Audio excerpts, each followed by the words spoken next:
જય માતાજી, જય દ્વારકાધીશ।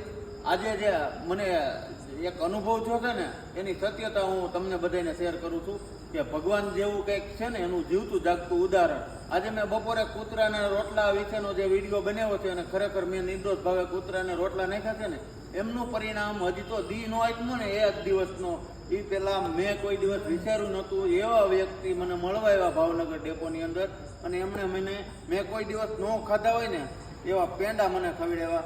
જોઈ લેજો, આ કુદરતનો નિયમ છે કે તમે જેવું વાવો એવું લણો, જેવું કરો એવું ભરો। આજે મેં મારી નજરે જોઈ લીધું છે અને મારા નજરે અનુભવ્યું છે અને ખરેખર મને આમ અંદરથી હૃદયમાંથી એવું થયું છે ખરેખર આ દુનિયામાં ભગવાન જેવું કંઈક છે, એમનું જીવતું જાગતું ઉદાહરણ। એટલે આજે મેં કૂતરાને બપોરે રોટલો ખવડાવ્યો ને સાંજે મને મનગમતા પેંડા અને મેં કોઈ દિવસ ન ખાધા હોય એવા પેંડા મને ખાવા મળ્યા છે। એટલે હું ભગવાનનો ખૂબ આભાર માનું છું અને ખરેખર જિંદગીની અંદર કોઈ દિવસ કોઈનું ખરાબ કે ખોટું કરવું ને એવી ભાવના ક્યારેય નહીં રાખવાની। મને વિશ્વાસ આજે આવી ગયો કે તમે જેવું કરશો ને એવું ભરશો જ તે અને આ મને આ સત્યતાથી હું મારી જે દિલની અંદર લાગણીથી વાત આવી છે ને એવું મેં તમારી સમક્ષ રજૂ કરી છે। જય માતાજી, જય દ્વારકાધીશ।